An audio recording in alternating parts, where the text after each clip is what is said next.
Welcome to Novara Live. I'm Michael Walker. It's a Monday night, so I would usually be joined by Ash Sarkar. But if you've been on Twitter today, you'll know she has been interviewing Bernie Sanders. That's out tomorrow. We'll be showing you hopefully a clip on tonight's show. And in place of Ash, I have an excellent guest. Always brilliant feedback whenever you're on the show. Helena, aka No Justice MTG on YouTube and Twitch. Thank you for having me as always. Hopefully I can fill Ash Sarkar's incredibly stylish shoes today. Coming up later tonight, Labour's position on Gaza is facing scrutiny ahead of another ceasefire vote this Wednesday. Will they still whip for people to abstain?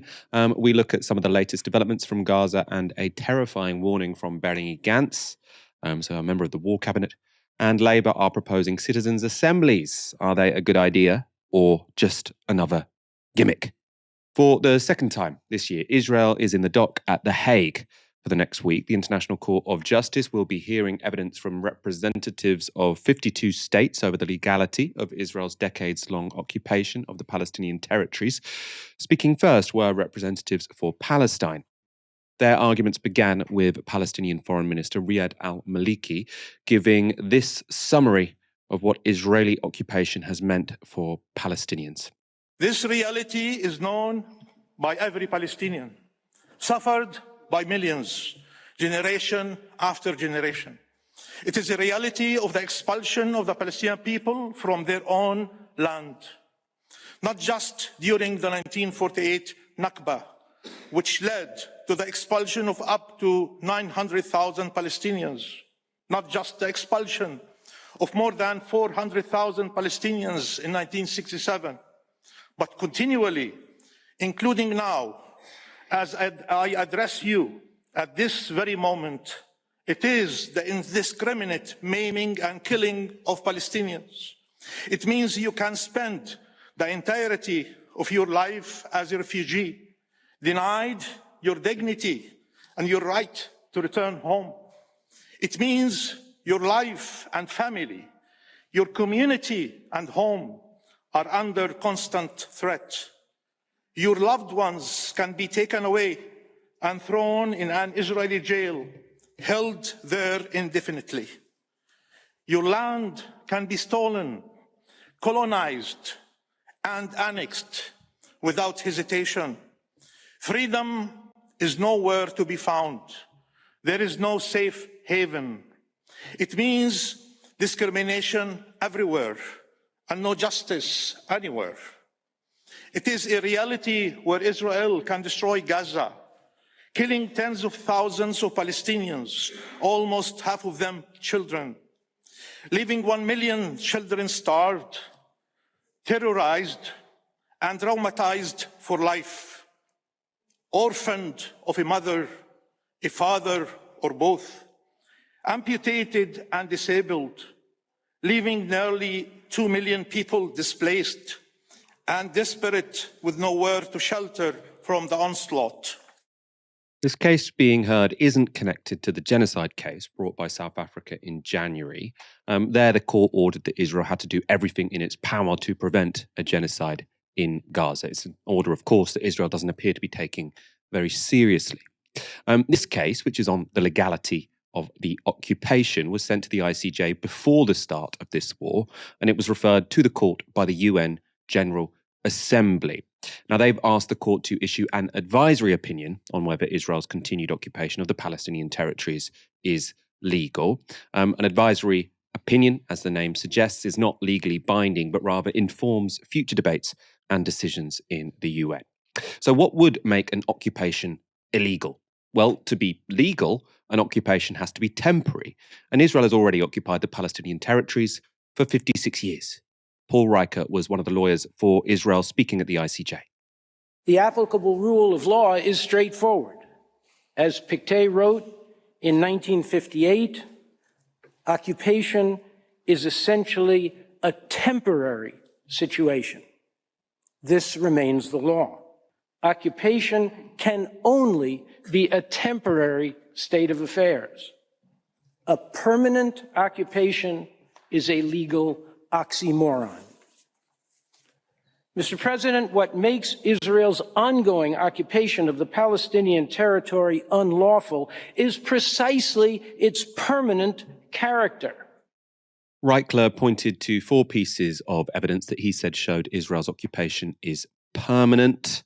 So Israel's de jure and de facto annexation of East Jerusalem and the West Bank, Israel's claims of sovereignty over these areas, which it refers to by their biblical names, Judea and Samaria, so that's the West Bank, and considers integral parts of the state of Israel.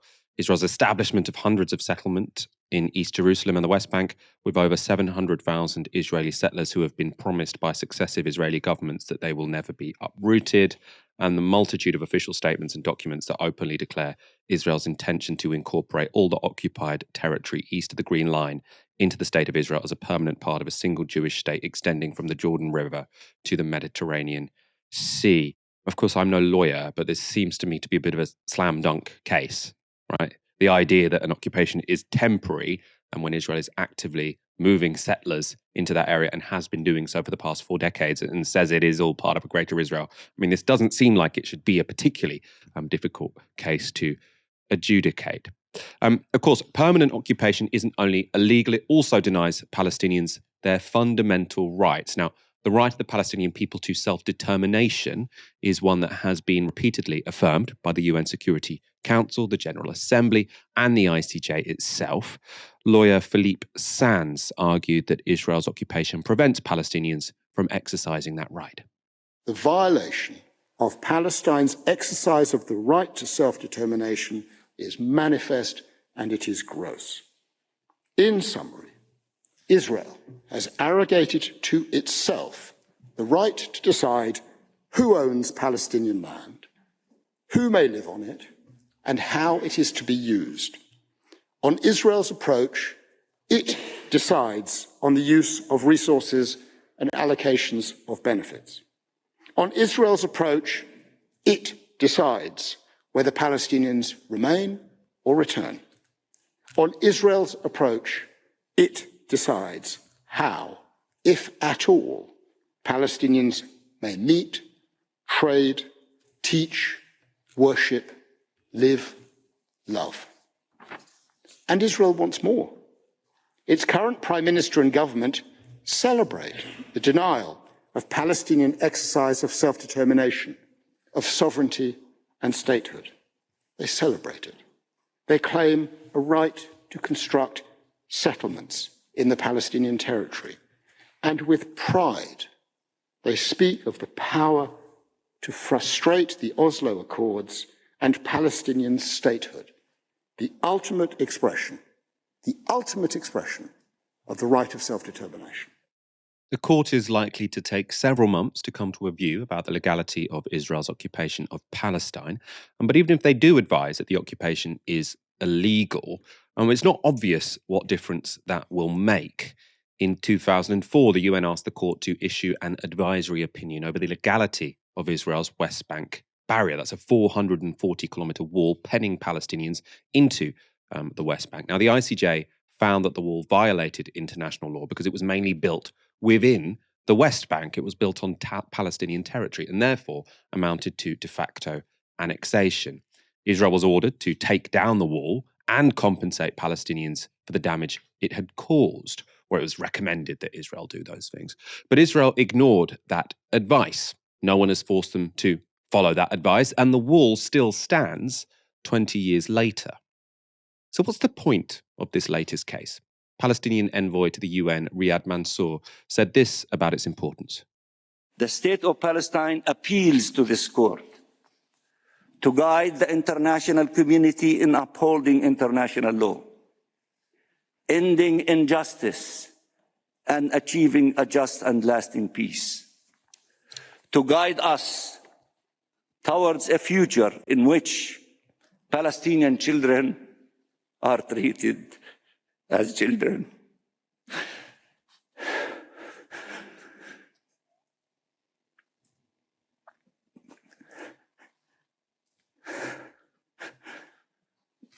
Not as demographic threat, in which the identity of the group to which we belong does not diminish the human rights to which we are all entitled. A future in which no Palestinian and no Israelis is killed. A future in which two states live side by side in peace and security. Very powerful intervention there. Earlier today, I spoke to Clive Baldwin. He's senior legal advisor at Human Rights Watch, who was at The Hague for today's hearing. This is a very big case, potentially. It's the International Court of Justice has been asked about a year ago by the UN General Assembly for what's called an advisory opinion on the legal consequences of Israel's protracted occupation and Israel's policies and practices in the occupation. So there's quite a lot that the court could address. We don't know if it will. And that today in court, when Palestine opened the case, that Palestine has asked the court to address. And that particularly includes consequences of Israeli discriminatory policies and practices. So that can include is racial discrimination? Is it the crime against humanity of racial persecution?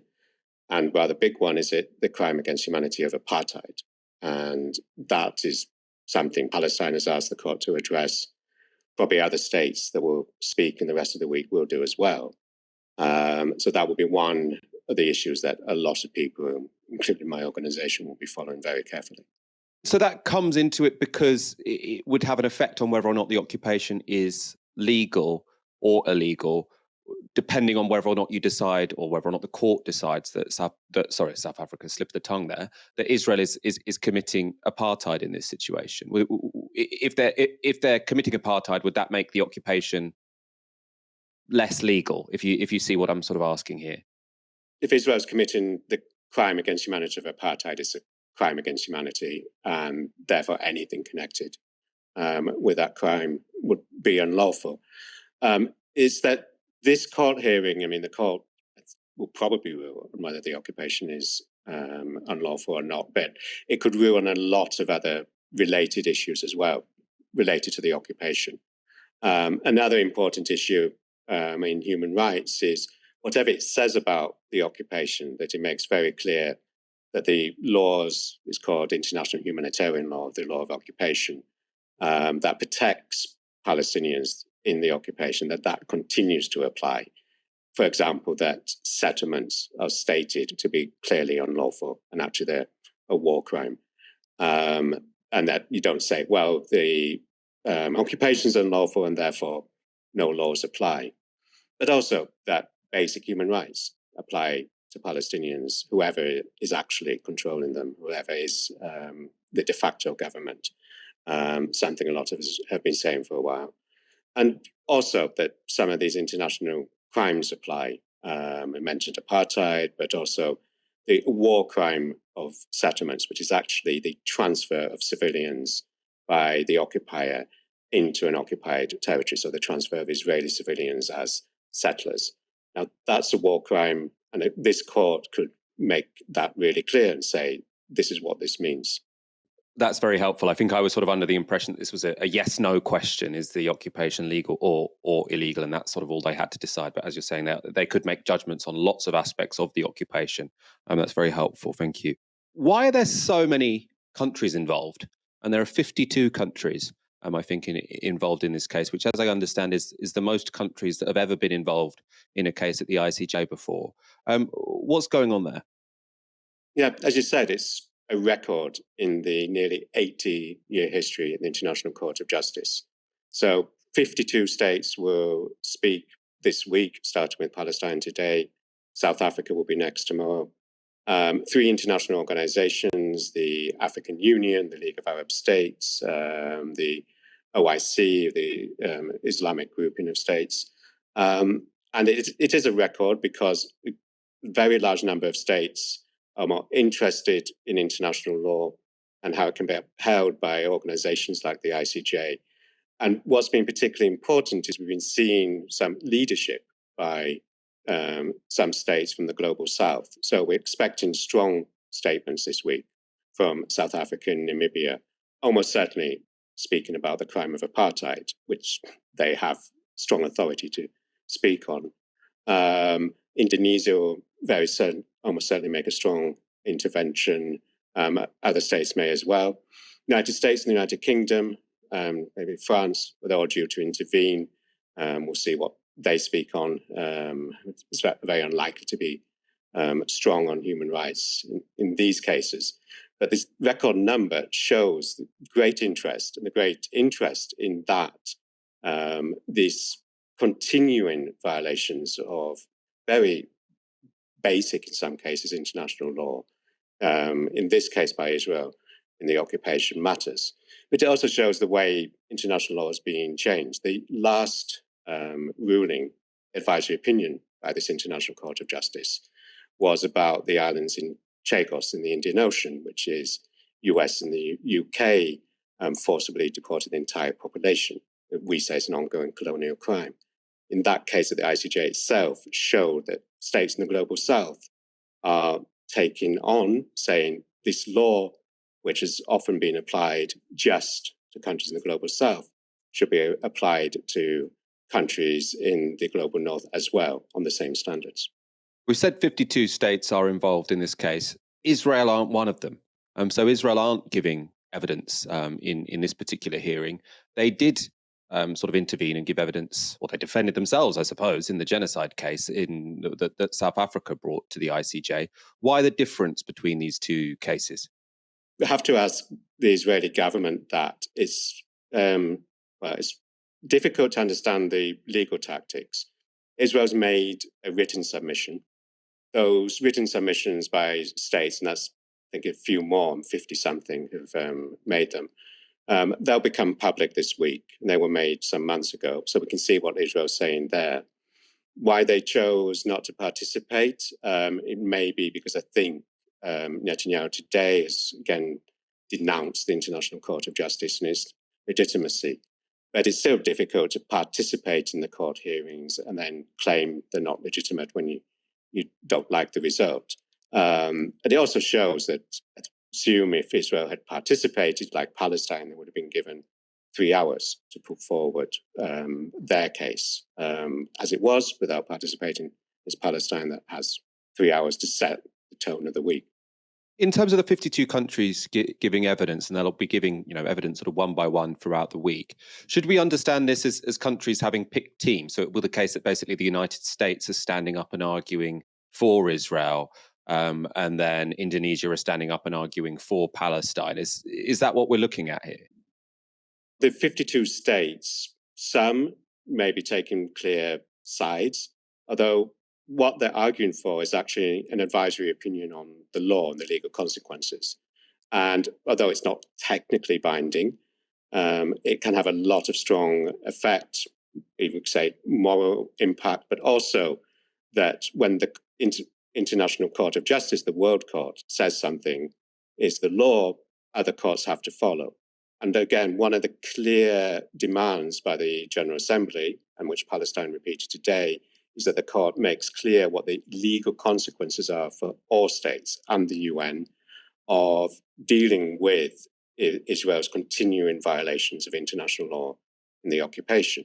And that could include saying what should happen about arms sales, what should happen about funding, say funding that goes directly or indirectly to the settlements. And that could have very clear consequences. And we can, I think, we'll see states speaking out on different issues. And some may speak out on racial discrimination and apartheid. Some may speak out on the legal consequences for all states. They're not necessarily getting involved to say illegal, yes or no, but because whatever the ICJ rules, it will leave some sort of precedence that might impinge on sort of other states and their sort of rights or obligations.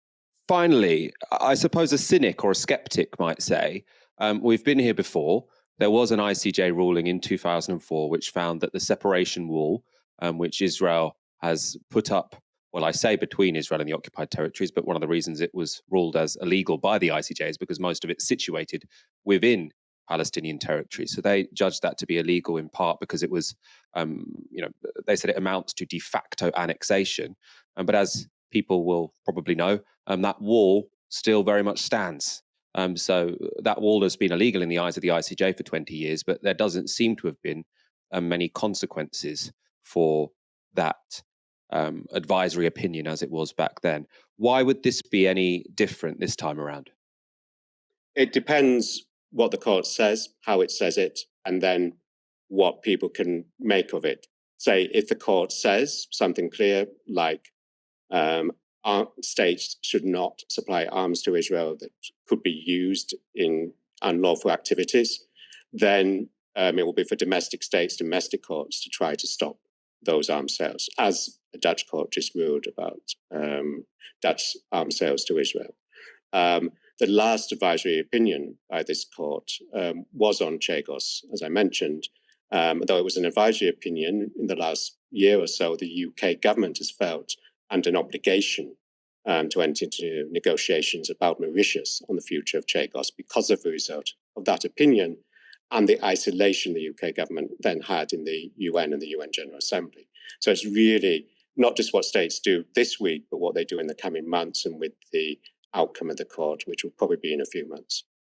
That's Clive Baldwin speaking to me earlier today. I mean, I think as with so many of these issues, what will matter is the combination of a judgment from the court with some countries who are willing to show some actual political will to do something about this, right? So long as you've got the United States imposing its veto, so long as you've got countries such as the United Kingdom happy to go along with whatever the United States want to do, ignoring these rulings, obviously, that ruling or that advice about the wall in 2004, if the Americans and the Brits had got behind that and said, look, Israel, you have to comply with this advice from the International Court of Justice, or we'll stop providing you aid, or we'll apply some sanctions, then maybe that illegal wall wouldn't be standing anymore.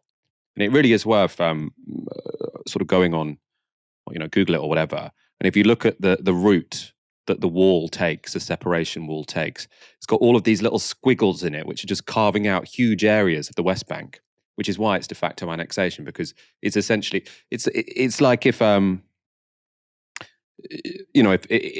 if England and Scotland became independent countries, or we ended up, there were some tensions and we built a border wall between the two countries, but England had a bit more power, so we made this really bizarre wall which also carved out Edinburgh. It's really, really, phenomenally sort of shameless. Clearly a country that thinks it can act with impunity, as we discuss so much on this show. With nearly 1.5 million displaced Palestinians crammed into Rafah on Palestine's southern border, the world awaits Israel's next move. And Benny Gantz, one of 3 members of Israel's war cabinet, has given a clue. The world must know, and Hamas leaders must know, if by Ramadan hostages are not home, the fighting will continue everywhere, to include Rafah area. Ramadan is expected to start on the 10th or 11th of March this year, less than 3 weeks away. And that is a terrifying threat from Benny Gantz. Ordinary Palestinians have, of course, no influence on whether the remaining Israeli hostages are released. So it's hard to see what Gantz said as anything other than a threat of collective punishment. Of course, collective punishment of Palestinians by Israel would be nothing new. More information is emerging about the abuses Palestinians in Gaza have had to endure at the hands of Israeli forces. A panel of UN experts has today expressed alarm over allegations of shocking human rights violations against Palestinian women and girls. The members of the UN Working Group on Discrimination Against Women and Girls said this: "We are shocked by reports of the deliberate targeting and extrajudicial killing of Palestinian women and children in places where they sought refuge or while fleeing. Some of them were reportedly holding white pieces of cloth when they were killed by the Israeli army or affiliated forces. We are particularly distressed by reports that Palestinian women and girls in detention have also been subjected to multiple forms of sexual assault, such as being stripped naked and searched by male Israeli army officers. At least 2 female Palestinian detainees were reportedly raped, while others were reportedly threatened with rape and sexual violence." The group's members also expressed concern over allegations that on at least one occasion, Palestinian women detained in Gaza were kept in a cage in the rain and cold without food. The UN report isn't the only one detailing horrific violence against civilians in Gaza. This opinion article appeared in the Los Angeles Times this weekend. It has this headline: "I'm an American doctor who went to Gaza. What I saw wasn't war, it was annihilation." Irfan Galaria arrived in Gaza at the end of January, working at the Gaza European Hospital near Khan Yunis, a city then under continual Israeli assault. This is how he describes conditions in the hospital. I began work immediately, performing 10 to 12 surgeries a day, working 14 to 16 hours at a time. The operating room would often shake from the incessant bombings, sometimes as frequent as every 30 seconds. We operated in unsterile settings that would have been unthinkable in the United States. We had limited access to critical medical equipment. We performed amputation of arms and legs daily using a gigli saw, which is a Civil War era tool, essentially a segment of barbed wire. Many amputations could have been avoided if we'd had access to standard medical equipment. It was a struggle trying to care for all the injured within the constructs of a healthcare system that has utterly collapsed. It's an absolutely brutal piece of writing, and this is one of the more disturbing accounts he gives. I stopped keeping track of how many new orphans I had operated on. After surgery, they would be filed somewhere in the hospital. I'm unsure of who will take care of them or how they will survive. On one occasion, a handful of children, all about ages 5 to 8, were carried to the emergency room by their parents. All had single sniper shots to the head. These families were returning to their homes in Khan Yunis, about 2.5 miles away from the hospital, after Israeli tanks had withdrawn. But the snipers apparently stayed behind. None of these children survived. Now, snipers don't accidentally fire bullets into children's heads, so if true, this would amount to the most serious of war crimes. There have, of course, been many allegations of widespread atrocities committed by Israeli troops in Gaza, much of it coming from Palestinians and international organizations based in Gaza. But Israel is also providing plenty of evidence themselves, apparently completely unembarrassed by their abuses of the human rights of Palestinians. Now, most of that footage has been posted by IDF soldiers and settlers on social media platforms, so somewhat a disorganized fashion that this is being shared. But now Israeli TV station Channel 14 has aired a news segment showing the IDF's treatment of captive Palestinian men. In the footage, an IDF commander describes a group of Palestinian men bound, blindfolded, and kneeling on the ground as Hamas terrorists. Some of them, claims the commander, participated in the October 7th attacks, and he tells other IDF men that the men killed families and children and were picked up at checkpoints in Gaza. He also says that anyone who tries to fight arrest is killed. One younger soldier says he finds it hard to stand near the bound men. The commander says they all do, but there are no innocent people. Later in that clip, the commander interrogates one of the captured men who says that on the 7th of October, he was at home working in a furniture store. The commander then turns to the other soldiers and says, they all start like that, but eventually they tell the truth. Perhaps there's a connection between that phenomenon and torture. This report from Euromed Human Rights Monitor was published last week. According to Gazans detained by the IDF, the military tortured them naked and allowed Israeli civilians to watch.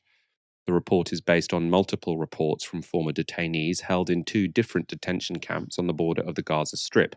According to Euromed, the reports mark a worsening of conditions for Gazans detained by the IDF, who are also subjected to, quote, cruel torture, enforced disappearances, arbitrary arrest, and denials of a fair trial, among other atrocities. Helena, that footage from Israeli news sort of showing, they're calling them Hamas terrorists. They could be. I have no faith in due process by the Israeli military when it comes to Palestinians. We know they essentially kidnap lots of people without any kind of charge. That's gone really viral on social media, I think, because people were sort of shocked that the Israelis seem proud of this. I'm not sure I've seen anything like it before. I mean, what was your reaction? I mean, the image that this conjures in my mind are all of the same things that we saw from Guantanamo Bay or Abu Ghraib, these kind of things, these images that we saw all of those years ago. What this is, to me, is emblematic of the kind of dehumanization of the other that you get when you administer an apartheid regime. This is the kind of othering that you have. There's another part to this as well, which is the continual desire to paint all adult fighting capability Palestinian men as being treated like they are members of Hamas or the Qassam Brigades, when of course the Qassam Brigade's fighting capacity is 40,000 men, and there are 500,000 men in the Gaza Strip of fighting age. So what this has done is a way to inflate the numbers of the legitimate military targets and civilian deaths, because, of course, the international discussion on this issue has been just quite the scale of civilian casualties that they have been. So you have to massage those figures somewhat by trying to ensure that you can paint the picture of more people dying as being legitimate military targets than necessarily have been, by using this broad category of what constitutes a legitimate military target. One thing I would also talk about, if we're going to talk about the level to which the Israel are unembarrassed of their own output on these things, and Channel 14 in specific, there was another story from Channel 14 just yesterday discussing what's called the Netzarim corridor. Now, this is a 2-kilometer wide exclusion zone between North and South Gaza. So this is where an old Israeli settlement used to be, and they've paved a road from the armistice line all the way to the Mediterranean Sea, using it as a checkpoint in which people cannot cross from the south back up to the north. This 2-kilometer long exclusion zone involved the demolishing of 2 separate hospitals within this area as well. And the only people who are allowed to cross are quote unquote legitimate humanitarian convoys. And I'm sure there'll be very stringent restrictions on what they might be. What first this is a direct violation of the statements made by Antony Blinken over there being no reduction in territory within Gaza. Of course, there is this 2-kilometer long exclusion zone, and there is, of course, the buffer zone around the armistice line of 1 kilometer as well, which is in violation of what Blinken said as well. And on top of that, my mind is cast back to when Elon Levy, in conversation with Christian Guru Murthy, specifically said, well, of course, if we're going to attack Rafah, we want to get civilians to get out of the way, so they have to go back up north to places already cleared. I'm like, but if you're going to have the North Gaza completely removed from where anybody within Rafah can get to, then there is literally nowhere for them to go, which then we have to go back to what Benny Gantz was saying earlier on in that clip about there being no choice in terms of the ultimatum when they eventually could attack Rafah post-Ramadan should Hamas not release the hostages, which of course they have offered a hostage deal on a 4-month ceasefire, which Israel have rejected at this point. And the last point I'd make is it just shows the level to which Israel are able to get away with things that other people might not be able to. Remember how there's a strategic corridor that Putin has established between Rostov and Crimea, which was the justification, I guess, in military terms, for the occupation of Zaporizhia and Kherson oblasts in Ukraine, because that's where they can use as ability to be able to conduct strategic military attacks between anywhere from Crimea up to the Rostov Oblast. And that received international condemnation by the international community from the West, as it rightly should. Yet when we get the same amount of what is occupation in terms of Gaza and this exclusion zone, which involving demolishing loads of buildings, including hospitals, absolute silence and crickets. I wonder why.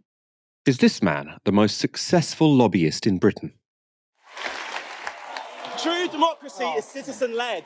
Politics needs an update. We demand a people's house. We demand a people's house. We are in crisis. We are in crisis. Our whole future is in jeopardy. That was Yaz Ashmawi interrupting Keir Starmer's speech at last year's Labour conference. With some glittery props, he was demanding citizen-led democracy. And less than 5 months later, Labour have said this. Sue Gray, who is Starmer's chief of staff, has said that Labour will create citizens' juries to bypass Whitehall. The Times write this. Gray, who is in charge of the party's preparations for government, said in her first interview in the role that plans were being worked on to involve the public directly in deciding contentious issues such as constitutional reform, devolution, and where new houses should be built. She cited the transformational success of citizens' juries in Ireland that had built consensus for constitutional changes, including ending the ban on abortion and allowing gay marriage. But she acknowledged that the plans were likely to face resistance from her former civil service colleagues, saying, "Whitehall will not like this because they have no control." In Ireland, citizens' assemblies are typically made up of 99 randomly selected members of the public and one appointed moderator. The members then collectively examine studies and hear from ordinary people affected by an issue, and their conclusions culminate in recommendations to Parliament or, in the case of the abortion ban or gay marriage, a referendum. So, are citizens' assemblies a good idea? Or is this another gimmick from a Labour Party that can't make up their own minds on key policy matters? I spoke earlier to Sarah Castell. She's CEO of the Involve Foundation, which runs and campaigns for Citzens Assemblies. I think it's absolutely the right thing for every party to be considering in the run-up to the election, and anyone who seeks to be in government needs to think about new ways to get citizens more involved in tackling the big issues of our times. You know, in the 21st century, we have a lot of very complicated issues, from climate change through to how we manage our economy, how we exist globally in the world, how we exist with one another. And all of those things are things that the people of the country need to have more of a say on and bring their judgment to bear, not just opinions and polling and focus groups, but their real informed judgment. And citizens' assemblies are a brilliant way to do that. So I very much welcome any announcement, and particularly the Labour Party's consideration of this. I suppose a cynic might say this is just another way by which politicians can kind of outsource decision-making processes. So you sort of make the Office for Budget Responsibility very powerful when it comes to sort of budget day. And now you're saying, oh, that the housing crisis is too difficult to solve. We don't want to upset NIMBYs. So we'll give it to the Citizens Assembly and they can work it out. Is it an abdication of responsibility by politicians? I think it's the opposite, to be honest, when it's done properly. I mean, as with any kind of process of governance, you can do it well and in good faith, or you can do it badly and in bad faith, right? And if this is done well and in good faith, I think it can really help. There is a lot of wastage in policies that don't work and that don't work on the ground. You mentioned NIMBYs, but there are lots of people with really strongly held views about everything from, you know, housing to the economy to everything. And so people whose views don't align with the policies that they have to live under tend to not be happy with those policies, and often then the policies tend to fail, and we waste money, we waste the energy of both our elected representatives and the people who have to deliver services and processes on the ground. And so it's much better to get everyone on board first of all, particularly all the people whose lives are affected by the decisions that are made, and you get better decisions if you get people more involved up front. How does it work as Citizens Assembly? Is it like jury service? So sort of, you know, the government have the names of everyone presumably on some kind of record, and then they just pick out of a hat 100 of them, and then you get invited to take part in a Citizens Assembly. Is that what we're looking at here? I don't know if anybody's got the names of everybody in the country on a list and can pick them out of a hat. That's possibly slightly a bridge too far. Quite often, the citizens' assemblies will be selected via things like postal records and the opportunities of sending out letters. Sometimes you can send out 30,000 letters to get 100 people. Those people can then apply to be part of the assembly, and then there is a process called sortition, which creates a group of people that are balanced based on the important features of the country or the issue that we're talking about. So it'd probably be balanced by gender, by age. It could be people's political leanings so that it reflects the balance of the population. It could be people's thoughts or opinions on the subject under discussion. Obviously, it could be geographically where people live. Those kind of things are built up in a good sort of social science way, just in the same way that people might build a sample for all sorts of research. But this is different because people then are allowed to say, yes, I would like to take part. And then even those who are perhaps a bit uncertain about taking part can be supported and onboarded so that their voices can be heard. And I think that's really important. People sometimes criticize citizens' assemblies and maybe misunderstand them and think, oh, is it just like anyone who wants to, or is it just a random group of people? Well, if that was the case, you would get the same problems in society as a whole, that those with the loudest voices or those who are best equipped to take part in debates and discussions would end up having their voices heard the most. But the Citizens' Assembly, it's a facilitated, supported process. So everybody, whatever their background, whatever their experience of those kind of things, can get involved and take part. So people are paid to take part. They're supported with things like, you know, travel and transport, access requirements of all kinds. So you really do reflect, you know, the people that are in the world rather than just a small subset of them. Say you have a situation where there's a citizens' assembly, say, you know, I mean, housing was one of the ones that was suggested, wasn't it? So they say we need to build 300,000 council homes and do really dramatic planning reform. Then that doesn't become law automatically, does it? That goes to Parliament. And then what if you get MPs in Parliament who say, well, actually, we're not sure about this. And then they sort of have the same wrangling process they normally do to add various amendments and maybe take the essence of the suggestion from the Citizens' Assembly out of the bill as it gets through the legislature? This is why it's so interesting that we're all now discussing it this week, because what you're talking about is the nuts and bolts of how would it work alongside our existing governance. So we don't have, as yet, a national level Citizens Assembly in the UK. We don't have any agreed rules for how it would work in with legislation. Would it be done at a particular point in that cycle where legislation was then going to happen? Maybe, or it could be done at different points of the policy cycle or in different places. It's already happening in local government in different places across the country, in Scotland. In Ireland, it's particularly structured in a certain way so that it feeds into the planning of referenda, which then go forward to the parliament in that way. So there are a lot of different ways you can structure it, and what's exciting is us planning for how we do it rather than just talking about it in the abstract.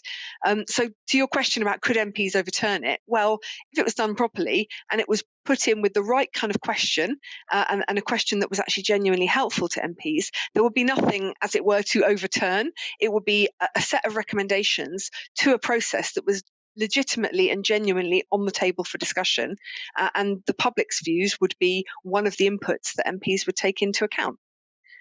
So I think it would be difficult then had it been done that way, it would be difficult then for MPs to just ignore it, and that would probably lead to greater lack of trust than not doing it in the first place.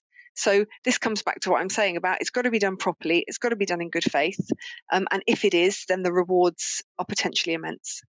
The SNP will be tabling a second vote this Wednesday on whether Britain should call for a ceasefire in Gaza. Now, you'll remember that last time they did this, Labour whipped their MPs to abstain.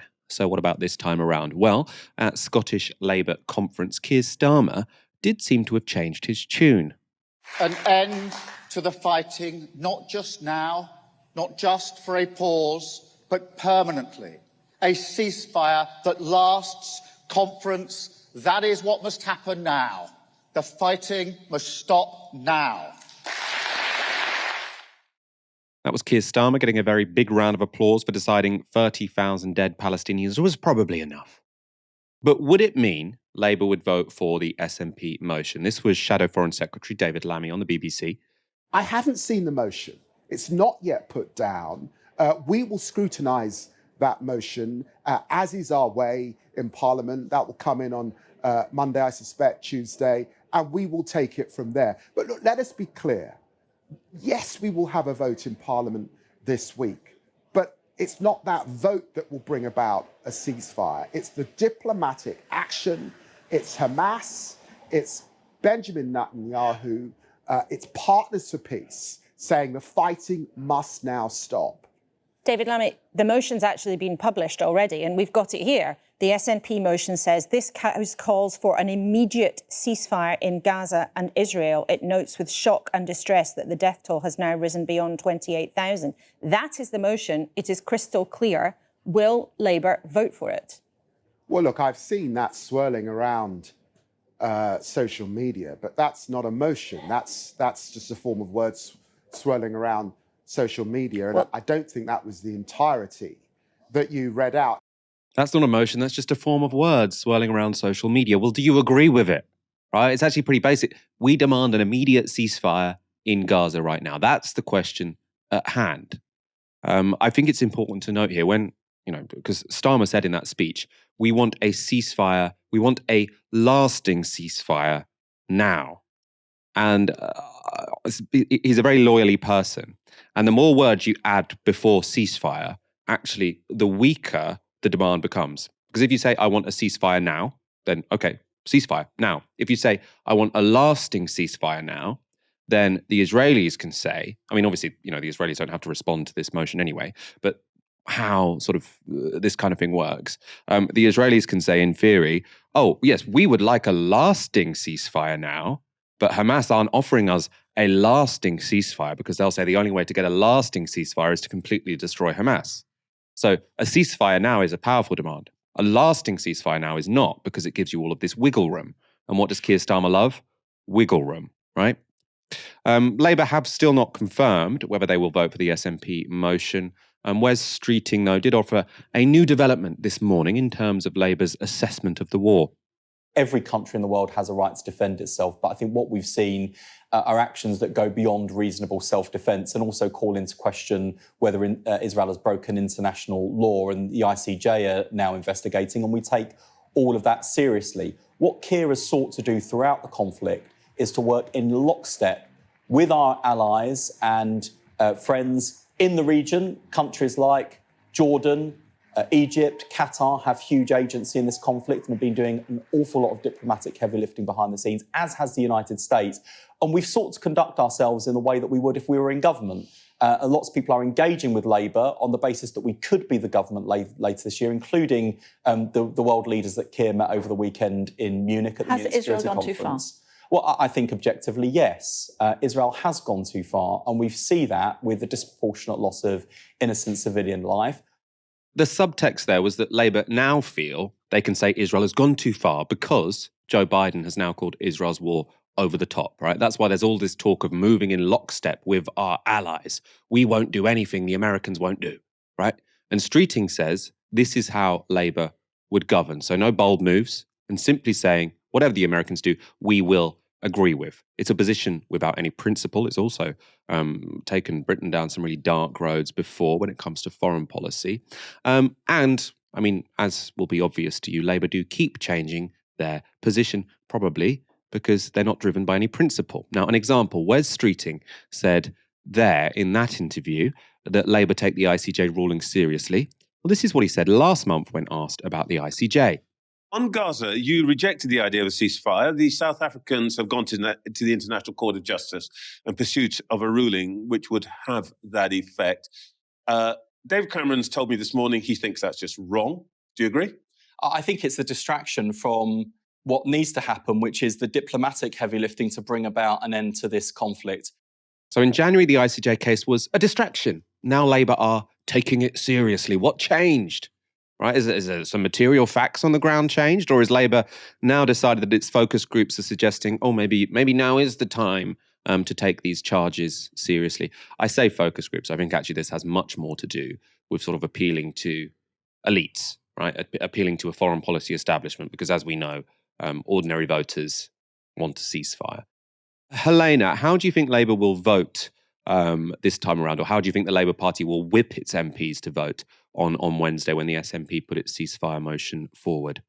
I think it's unlikely for them to vote for the ceasefire motion. They may whip to abstain specifically. And I think there's a couple of reasons for this. The first of all is that it's a motion that's been tabled by somebody who they do not want to govern with, the SNP. Considering that's the SNP who proposed the motion last time that they whipped to vote against, I think that whilst we want to, I think, agree with the SNP on the moral justification for the vote, there is also a kind of political bent to what's happening there, where they are deliberately trying to push Labour into having to retract previous positions that they've held, which obviously we've seen in practical terms, but we haven't seen in legislative terms. And that's why one of the political reasons, I think, is the SNP have tabled this very specific motion. And so what would kind of be a motion that they don't want to have to seem to be, to be seen to be allowed to get played by the SNP this issue. And I think that that level of kind of political machination is something that it frustrates me, but I understand the reasons for it. The second of the reasons is then we will call into question. If you're going to vote for this SNP motion, why didn't you vote for the last one? Why is it now, 28,000, well, that's too many, but it was 20,000, it was 25,000. That's a fine level of civilian casualty. I don't know why this is suddenly the barrier for unacceptable loss of civilian life. And what this really kind of calls into question is whether any of the positions that Labour ever take are from a position of moral fortitude. I mean, you covered that in the previously contradictory positions being said by Mr. Streeting there. And I think obviously they don't. They are all tactical positions in terms of where they think they are going to get votes from at the next election. We've seen much coverage of not just the Muslim vote, but the people who support a ceasefire in Gaza pulling their votes away from the Labour Party in response to their position on this very specific issue, which, as you've also detailed, is essentially taken from the US State Department. Of course, they haven't directly called for a ceasefire in the US yet, but we have seen other US-aligned countries who usually take their geopolitical orders really and truly from the US State Department have called for a ceasefire officially. There was a joint statement being made by New Zealand, Australia and Canada calling calling for a ceasefire. And given that Keir Starmer was literally talking with Antony Blinken in Munich on the 17th, I believe there could have been some conversation between the two of them upon the kind of statements that are within their remit to be able to make in terms of being in lockstep with our allies. But again, all this calls into question, why now? How has it taken this long? Why is 28,000 the magic number of unacceptable civilian casualties? And then again, as I mentioned before, why did they vote no the very first time this was tabled? So I don't think they'll be able to vote yes. I think even potentially saying why now is being too kind to them, because I still don't think they are strongly calling for an immediate ceasefire. Because as I say, if you say it has to be a lasting ceasefire now, you give wiggle room to the Israelis, and the Israelis are going to use that wiggle room. What happens when you borrow your positions from someone else? If you borrow your positions from the US State Department, you're not going to be very confident explaining your stance yourself, right? Because you didn't come up with it. You just borrowed it from someone else. And that was proven in this latest clip of Rachel Reeves being confronted by two women in Leeds. Obviously, we've been following you for a really long time. All right, nice to meet you. And we just really wanted to understand. We are about to start no, that's really, really good, because we want to make sure that Riaz and you do really well. Yeah.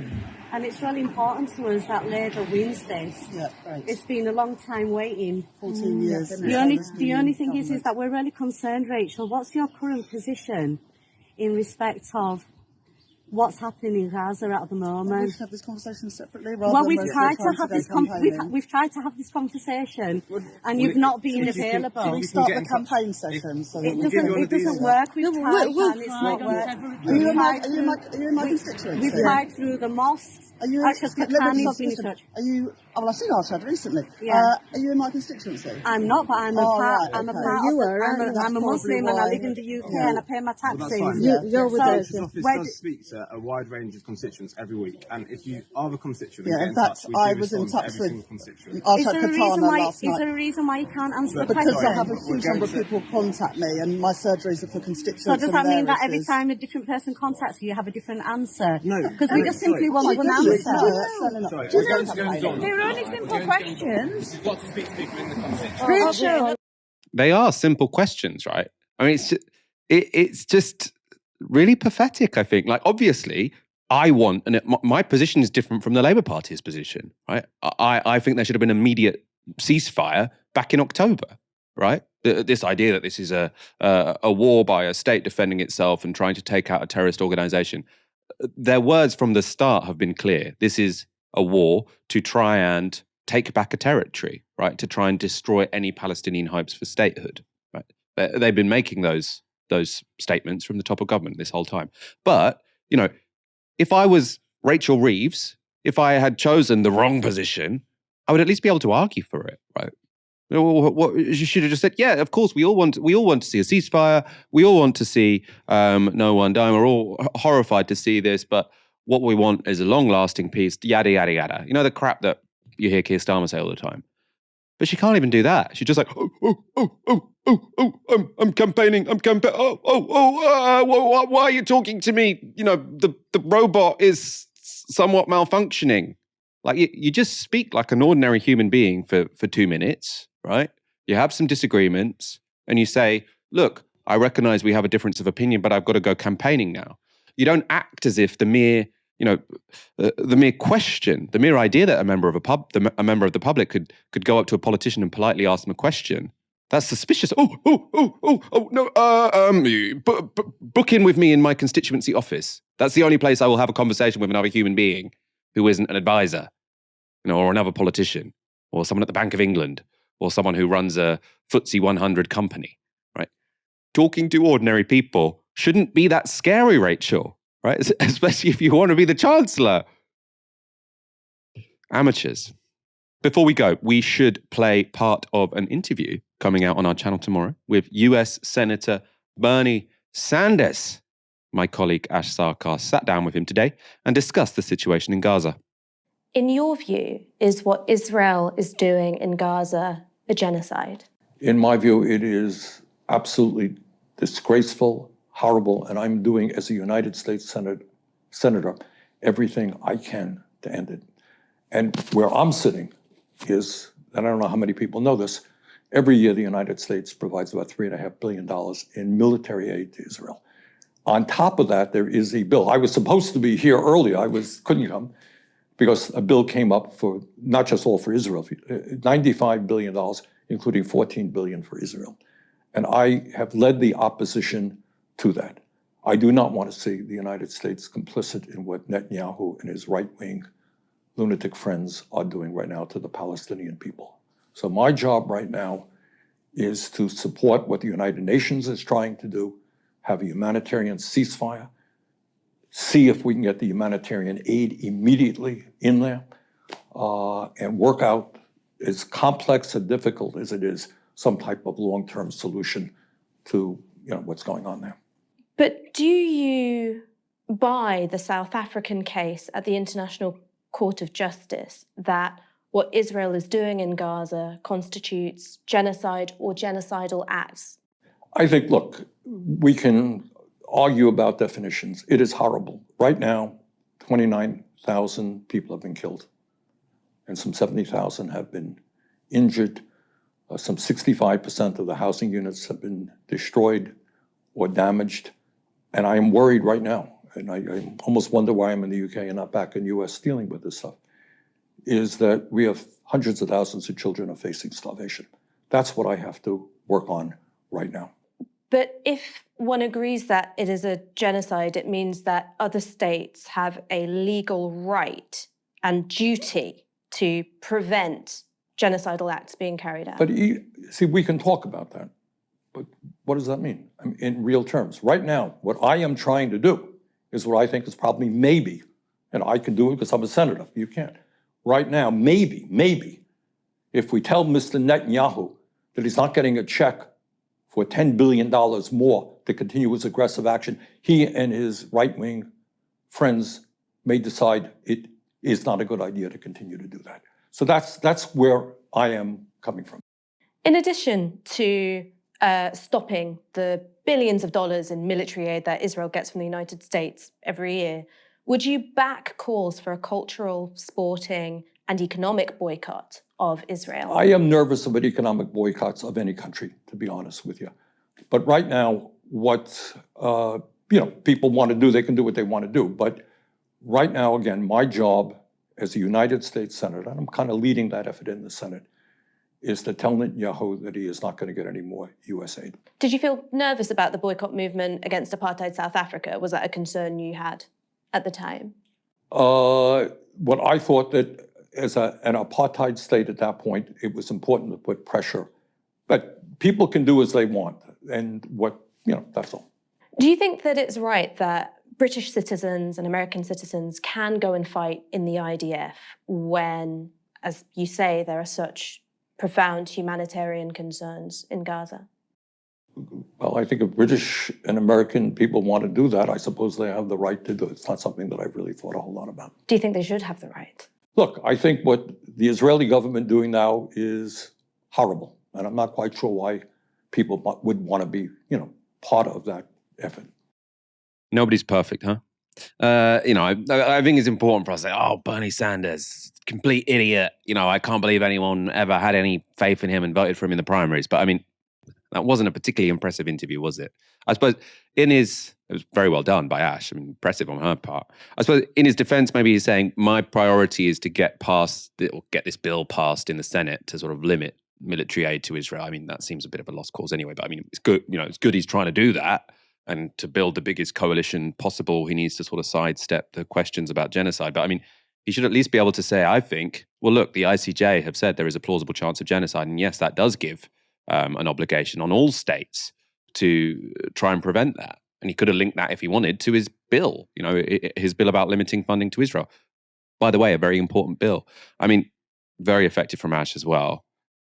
Economic boycotts of any country make me feel nervous. Well, were you nervous about South Africa? Well, I did support the one about South Africa. Well, then what about the one about Israel? Right? Consistency is important. Helena, lots of people on social media are not impressed with Bernie Sanders' answers there. What did you make of it?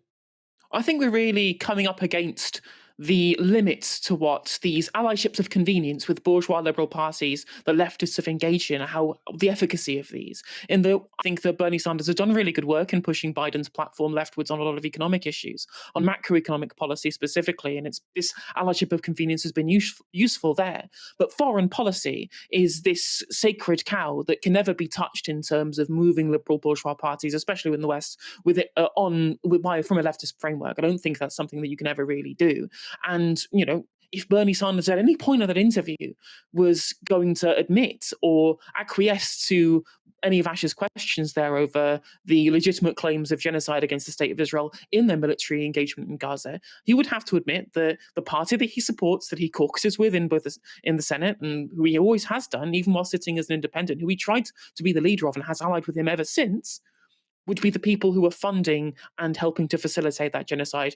Maybe in private, certainly, and in public, at least in effect. So that is where these limits lie. And whilst he's used this stage to promote himself and his beliefs and the kind of politics that he wants to see, I don't think that on these issues there's any more room for him to be able to ally with the Democratic Party on this. And I think he has to actually have a breakaway at such an important turning point in international politics. He cannot just go with the establishment Democratic Party line on this one anymore.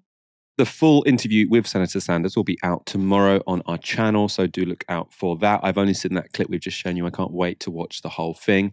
We'll leave it there tonight. Do come back tomorrow. We'll be covering the situation with Julian Assange. It's his last chance to appeal the disgraceful extradition to the United States. Thank you, Helena, for joining me tonight. Very enjoyable to have you on the show as ever. Thank you very much. Always a pleasure to be on the Novara show today. And thanks to all of you for tuning in. You've been watching Novara Media. Good night.